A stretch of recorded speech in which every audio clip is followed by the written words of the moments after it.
Ito yung Tribit Stormbox Micro 2 at ito naman yung bagong Xiaomi Sound Pocket.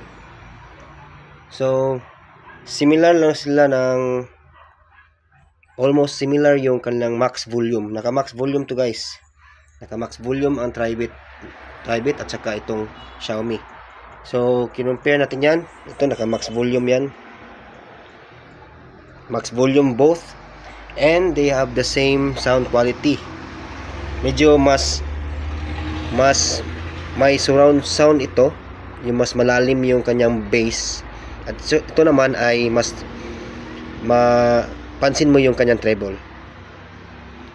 So price wise, mas mahal ito, 2,700 pesos sa Shopee, sa kanilang mall, Tribit Mall.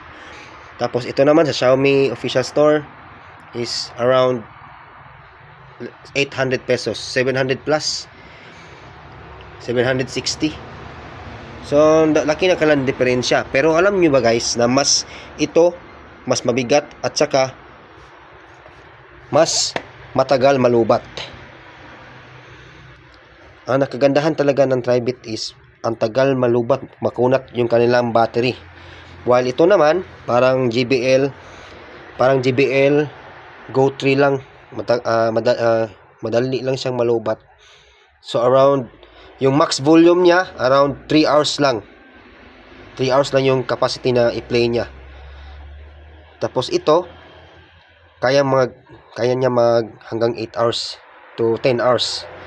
Yun lang yung difference nila, yung battery life. Pero overall, pwede naman silang gamitin while naka-charge. Ito pwede naman gamitin while naka-charge. So para sa akin, I will choose, for budget wise, I will choose Xiaomi. But for battery long life is mahilig ka talagang mag-outing nang walang power bank, itong para sa iyo. Lalo na kapag ikaw ay hiker or yung tripong hindi gusto na palaging nagcha-charge. Ito, pag meron ka namang power bank, okay lang ito. I-charge mo while gagamitin. So, nasa sa inyo guys kung ano ang pipiliin nyo. Ito yung bagong model ni Xiaomi. Xiaomi Sound Pocket. Magaan lang siya. 5 watts yung capacity ng volume. Tapos ito, mabigat, durable. Kitang-kita talaga na malaki yung battery na ginamit.